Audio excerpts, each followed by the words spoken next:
Muito bem, pessoal. Nessa aula vamos começar o tópico 103, subtópico como trabalhar na linha de comandos. Vamos fazer aqui pelo Debian, mas não tem problema se você quiser fazer pelo CentOS, já que esses primeiros tópicos, linha de comando, tanto faz qual distribuição você estiver utilizando.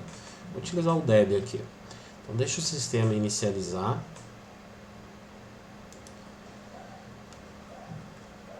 A LPI deseja que você saiba o básico de linha de comando. O shell é a interface entre o kernel e o Linux e o usuário, e também é um ambiente de programação. Tá? Então é o shell que nós vamos estar trabalhando. Existem vários tipos de shell, como o KSH, SH, Dash, Fish. A certificação exige que a gente manipule a nossa linha de comando com o Shell Bash, que é o que nós utilizaremos, e ele é o padrão em quase todas as distribuições de Linux. Eu vi que a tela aqui está bem pequena, vai ficar ruim de vocês verem os comandos. Eu vou desligar essa máquina aqui e vou melhorar aqui o tamanho da tela, dando um zoom aqui.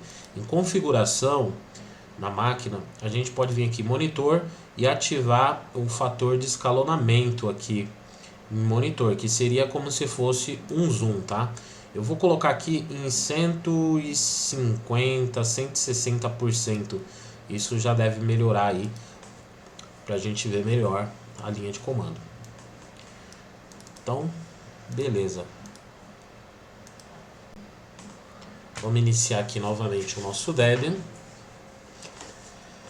Vai ficar mais fácil para vocês verem os comandos que a gente vai digitar. Ficou maior, né? Então vou me logar como root, colocar a senha e agora beleza, já temos aí o nosso terminal pronto para trabalhar. Então a primeira coisa que eu tenho que saber é qual shell que eu estou utilizando, né? É o Bash, é o SH, é o KSH. Para isso eu faço o seguinte, eu digito o comando echo $ para ver as variáveis do sistema operacional. Todo sistema operacional, Windows, Linux, possuem variáveis que são que armazenam informações sobre diversas aplicações do sistema, tá? Então, para visualizar essa variável que mantém a informação de qual shell eu estou utilizando, eu utilizo o comando echo e eu coloco o dólar ali, ou cifrão, né? Sempre que eu coloco o cifrão, significa, na frente do comando echo, que eu vou ver o conteúdo de uma variável.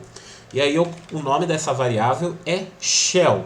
Quando eu digito esse comando echo espaço $shell, eu estou vendo que o meu shell atual que eu estou utilizando é o bash, que ele está dentro do diretório, esse executável, esse programa bash, está dentro do diretório bin. Olha lá que o caminho ficou /bin /bash, tá? Mas não se preocupa com isso agora, esses caminhos de diretório. Só para a gente saber que nós estamos com bash para a gente começar a trabalhar. Se você não estiver utilizando bash, está num sistema operacional tipo BSD, que o padrão do BSD é o KSH, ou você está em uma distribuição que não é o bash padrão, você pode chamar o shell bash apenas digitando bash e dando enter, vai entrar no shell bash, que é o atual que nós estamos utilizando. O que é um comando? Um comando ele pode ser um programa externo que você instalou no Linux, ou um comando interno que seja um comando que pertence ao próprio shell. Para saber se é um comando do tipo interno ou um comando do tipo externo, a gente utiliza o comando type. Por exemplo, type echo, que é esse comando que a gente acabou de utilizar.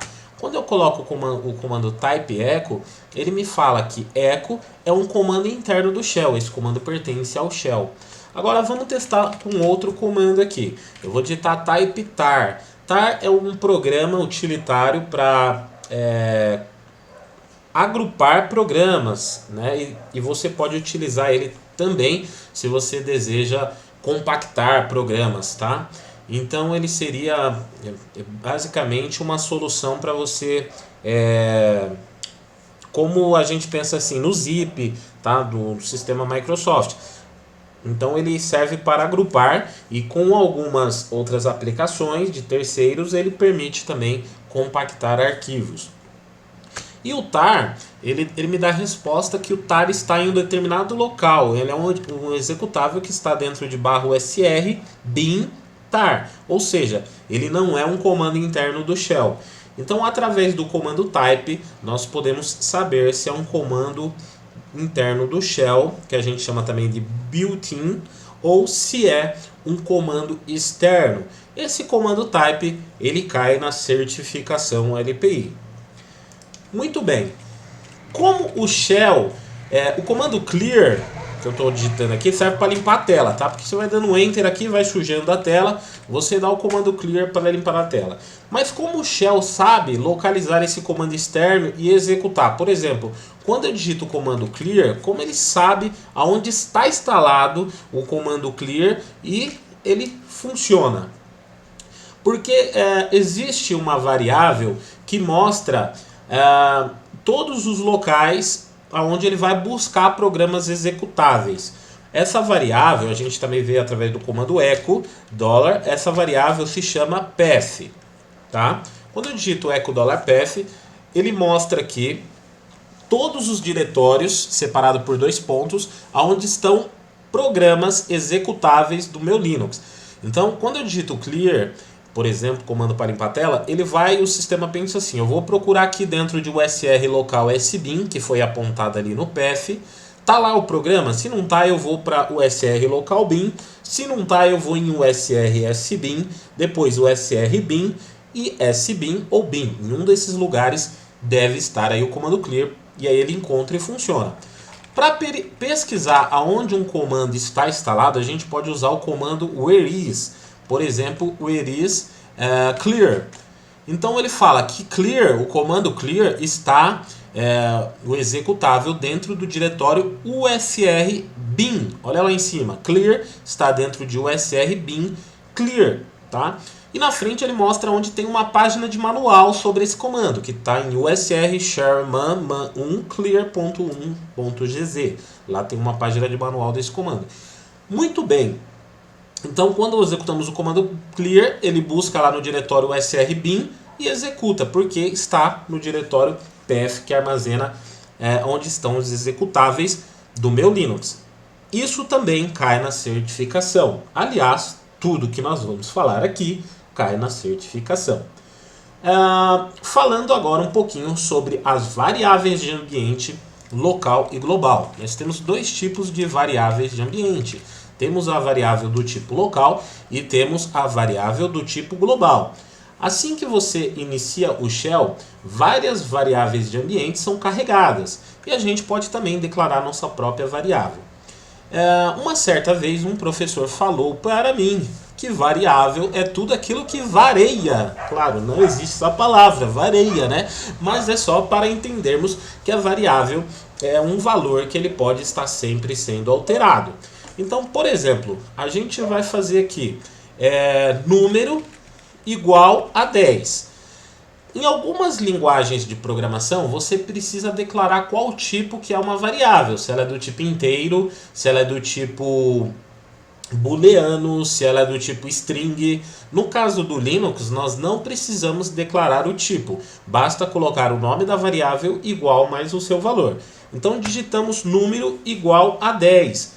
Para ver o conteúdo dessa variável, utilizamos echo $número.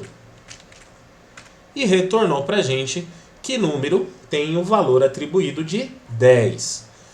Agora, se nós abrirmos um outro bash, vou abrir um bash em cima desse, bash, e digitar echo $número, você vai ver que o resultado é nulo, porque essa variável não existe nesse bash. Tá? Eu vou dar exit para voltar para o bash anterior, exit vai sair, tá? Voltamos para o bash anterior, e se eu digito aqui echo $número, mostra lá o resultado 10, porque ela está somente nesse bash. Então, essa é uma variável local, ela só funciona nesse local, tá? Para transformar essa variável número numa variável do tipo global, que ela possa ser usada em outros bashes, eu utilizo o comando export e o nome da variável, export número.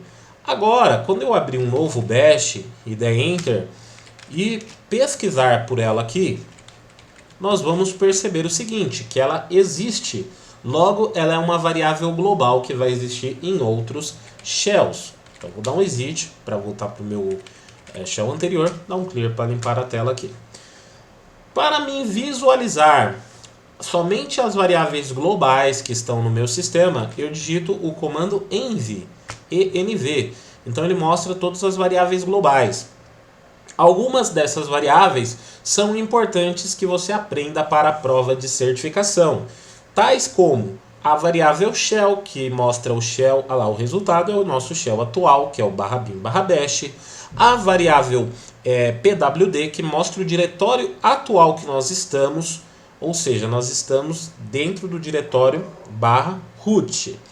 A variável home, que mostra qual é o diretório que esse usuário que eu estou pode gravar seus arquivos, que é /root, que a gente chama também de variável do usuário, diretório do usuário, tá? A variável path também é uma variável muito importante, que mostra o caminho dos diretórios, que serão programas que podem conter programas executáveis. Então é um exemplo de algumas variáveis. Para ver todas as variáveis do sistema, tanto globais, locais, a gente também pode usar o comando set. Agora é bem grande, vai mostrar uma lista bem maior de todas as variáveis do sistema, tanto local quanto global. E a gente pode subir essa página, porque desceu aqui, ficou bastante coisa lá em cima, segurando a tecla Shift e Page Up. Ó, Shift Page Up eu subo, Shift Page Down eu desço. Dá um clear aqui para limpar a tela. Muito bem. Eu também posso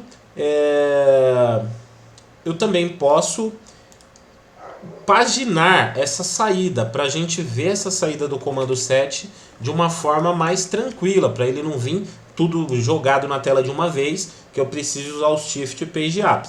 Eu posso digitar o comando set, colocar essa barra que a gente no Linux chama de pipe, tá? Essa barra em pé, espaço, e utilizar um paginador, que seria um programa para paginar, que é o comando less. Então quando eu der Enter, agora vai vir em páginas que eu vou dando Enter e vou descendo linha por linha e vendo toda a saída do comando.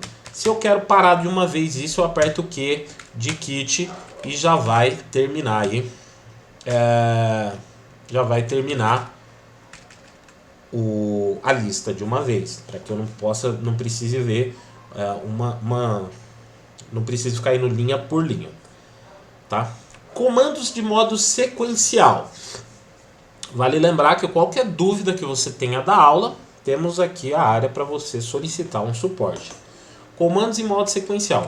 O comando clear, já vimos que ele limpa a tela. O comando date mostra uma data, que é a data atual do sistema e a hora. O comando ls é um comando para ver os arquivos e diretórios que você tem atualmente nesse local que você está. Eu não tenho nada, né? O comando ls seria semelhante ao comando dir, que aliás funciona aqui no Linux. Comando dir do PowerShell, do CMD aí do Windows, né? Então, a gente pode fazer comandos de uma maneira sequencial. Por exemplo, eu quero digitar o comando clear para limpar a tela, em seguida eu quero digitar o comando date e em seguida o comando ls.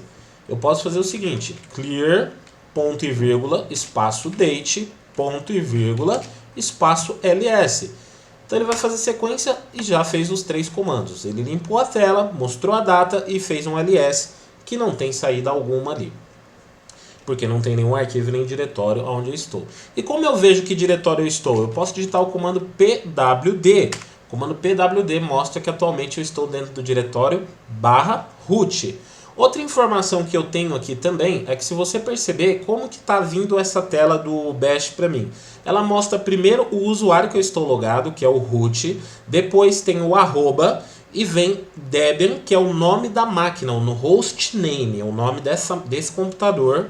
E depois, se você perceber, tem ali um til. Aquele til significa que eu estou no meu diretório de usuário. Sempre que um usuário está dentro do diretório que lhe pertence, mostra ali com um til, o diretório de usuário. Se eu entrar em outro diretório qualquer, o comando cd de change director, né, o alterar diretórios, né, cd barra, por exemplo, etc, um diretório de sistema aí, mostrou ali que eu estou dentro do etc no caminho. Olha ali na frente do Debian, 2 pontos, mostrando agora a barra etc. E se eu quiser ir direto para o diretório do meu usuário, que é o root, onde eu posso guardar e gravar meus arquivos, eu posso colocar cd espaço til. É um atalho, ó. Já fui direto para o meu diretório root. Digitando pwd, vai ver que eu estou em barra root. Então, comandos de modo sequencial a gente viu com o ponto e vírgula, né? Então, vamos colocar clear, ponto e vírgula, o pwd para ver o diretório que nós estamos e o date. Tá lá, limpou... Opa, eu digitei errado aqui o date, ó. Então lá, limpou a tela, mostrou barra root, que é o diretório que eu estou, e a data de hoje. Beleza, vimos como fazer os comandos em modo sequencial. Só que usando o ponto e vírgula, tanto faz se o comando der erro, ele vai seguir para o próximo. Por exemplo, JRO não existe esse comando, é a inicial do meu nome, Juliano Ramos de Oliveira. Eu vou colocar como se ele fosse um comando, colocando um ponto e vírgula. Em seguida eu vou rodar o comando date. Ó, o comando JRO não foi encontrado no bash, ele falhou. Mas ele mesmo assim seguiu e executou o próximo comando, que é o comando date. Então quando você coloca ponto e vírgula, tanto faz se um comando falha ou não, ele vai seguir para o próximo comando. Tranquilo? Mas à frente nós vamos ver outras opções que nós temos. Ou melhor, já vamos fechar isso agora. Então, nesse exemplo, tanto faz se o comando der erro ou não, ele vai executar o próximo. Agora vamos ver outra opção de executar vários comandos. Deixa eu dar o clear aqui para limpar a tela. A gente pode fazer, por exemplo, comando date, usar dois e comerciais, vamos colocar o comando pwd, dois e comerciais e vamos colocar o comando ls. Então, olha lá, ele mostrou a data, ele mostrou o diretório e não teve outra saída do ls porque não tem arquivo aí dentro. Só que essa forma, ele só executa se o primeiro tiver sucesso. Se eu colocar o comando JRO aqui, que não existe, que nós já sabemos, dois e comerciais e o date, olha, o JRO deu erro, ele não executou o comando date, porque o JRO falhou, ele para a sequência, ele não vai para o próximo comando. Então, o dois e comerciais, ele para essa sequência. E nós temos mais uma outra forma. Nessa forma, o segundo comando só é executado quando o primeiro dá erro. Por exemplo, o JRO vai dar erro, a gente coloca dois pipes em pés aqui, duas barras, e coloca o comando, por exemplo, date. Como o JRO falhou, ele digita o comando date. Agora, se fosse o contrário, date existe, duas barras em pé e o JRO. Como o date existe, ele para aí, ele não segue a sequência de comandos. O primeiro comando deu certo, ele executa e para a sequência. Muito bem, então aprendemos um pouquinho mais sobre comandos de modo sequencial. Outro comando importante, também cai na certificação, é o comando history. O comando history mostra um histórico de todos os últimos comandos que a gente digitou. E ele mostra um número na frente. Se você vê ali, ó, o comando 1 que a gente digitou no nosso bash foi o shutdown para desligar. Depois a gente digitou o comando clear aqui algumas vezes, né? E a lista de vocês vai ser diferente, obviamente, porque a sequência de vocês de comando pode ter sido diferente. Agora, o importante é você ver esses números na frente. Por exemplo, o comando... vamos pegar aqui, o comando 10 no meu caso é o comando where is clear, né, que mostra o caminho aonde fica o clear. Então, para eu executar esse comando novamente, eu posso fazer o ponto de exclamação e o número referente àquele comando, que era o... não era o 30. Deixa eu ver lá, eu não lembro. Era o... where is era o 10.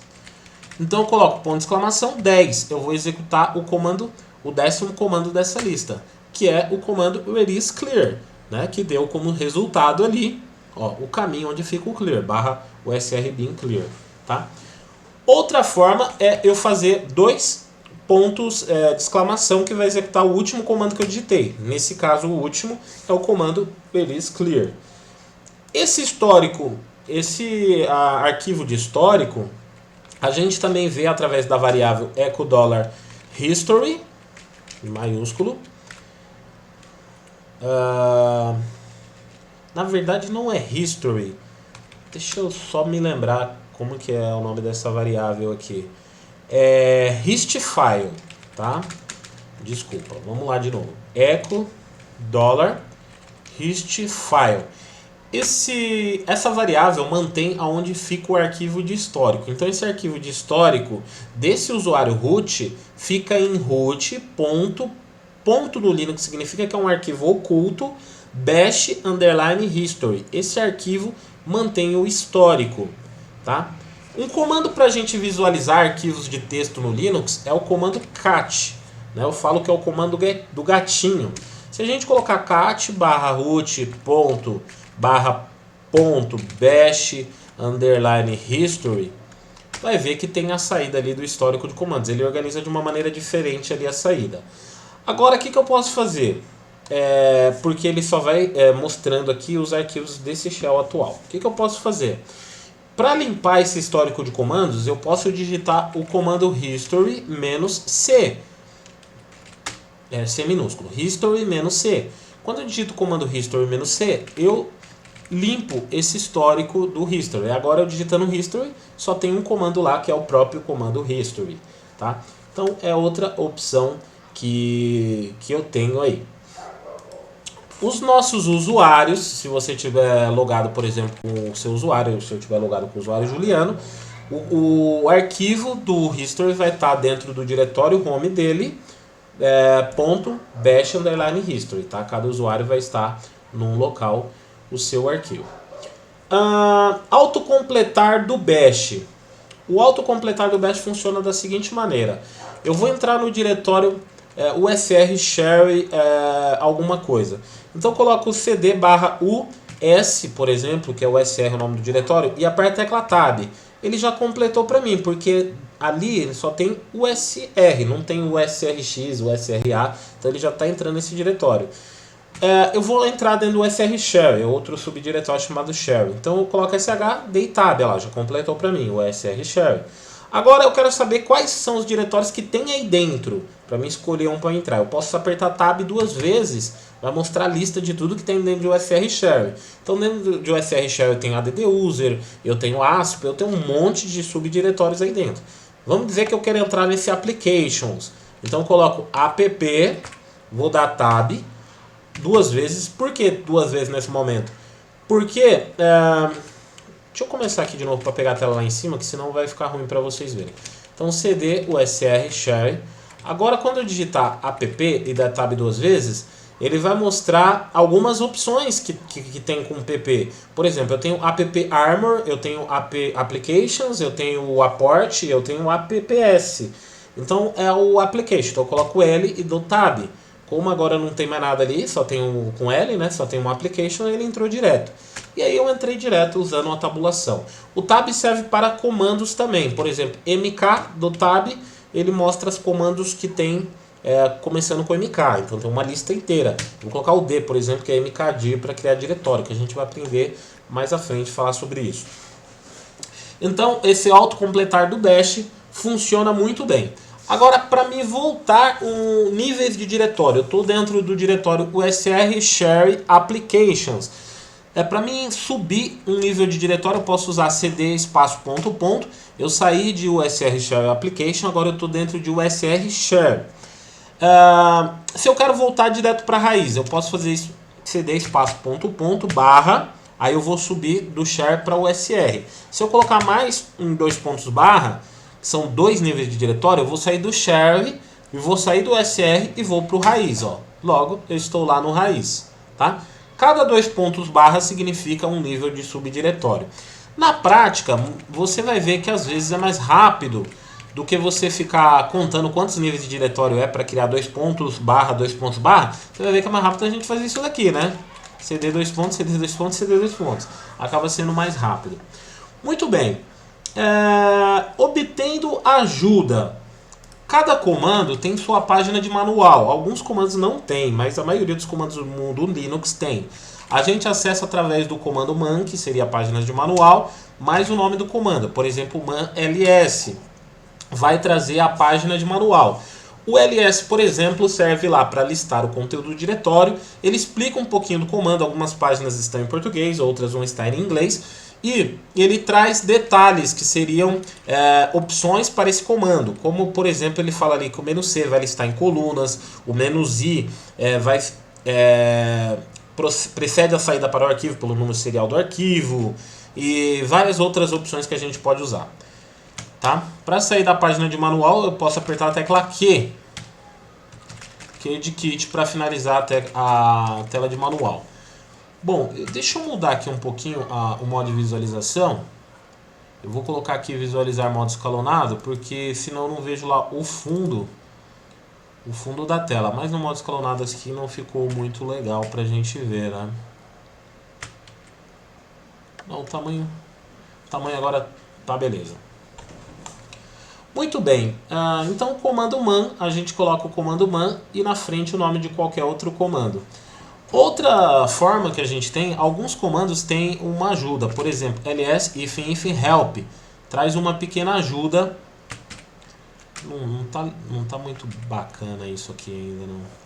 Deixa eu voltar lá, modo escalonado.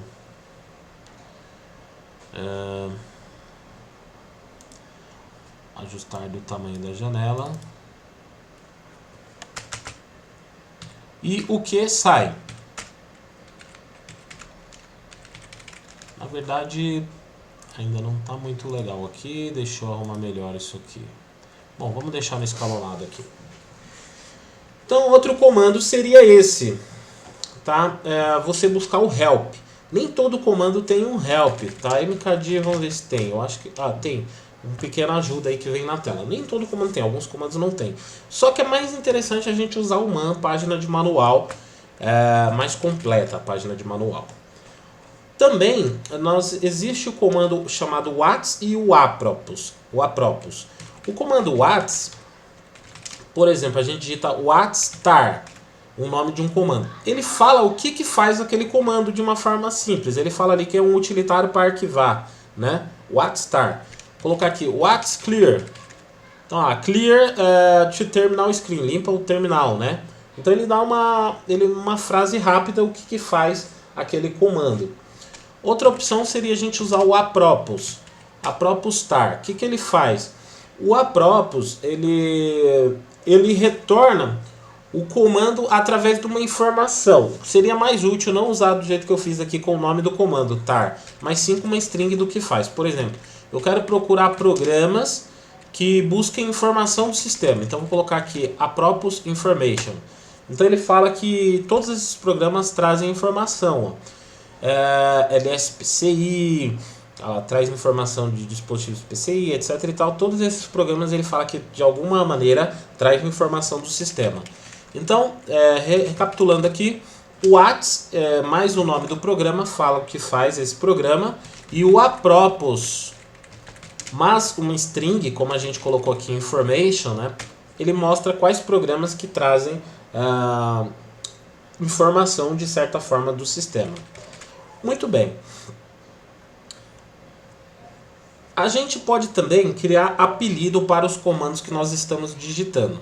Por exemplo, o comando cls seria o comando de limpar a tela no DOS, né, no PowerShell. Não existe aqui no Linux, a gente digita o clear.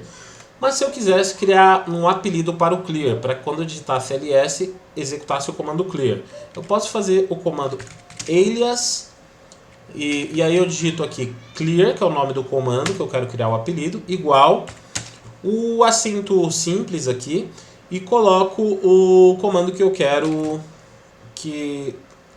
na verdade, desculpa, onde está clear, aqui é o nome do apelido. Apelido, né, o alias, vai ser cls. E qual o comando que vai ser executado? Vai ser executado o comando clear. Tá? Vou dar Enter. Então agora toda vez que eu digitar cls, vai limpar a tela. Beleza? Na próxima tela nós vamos ver um arquivo de configuração para que essas configurações não se percam, porque quando eu reiniciar o meu sistema e digitar lá CLS não vai estar funcionando, porque não vai existir esse apelido de comando. Para que eu crie vários apelidos de comando e que sejam persistentes após o reinicio da máquina, eu tenho que criar esses arquivos dentro, esses comandos dentro de um arquivo. Mas fica conteúdo para a próxima aula aí. Então até a próxima aula, vamos que vamos!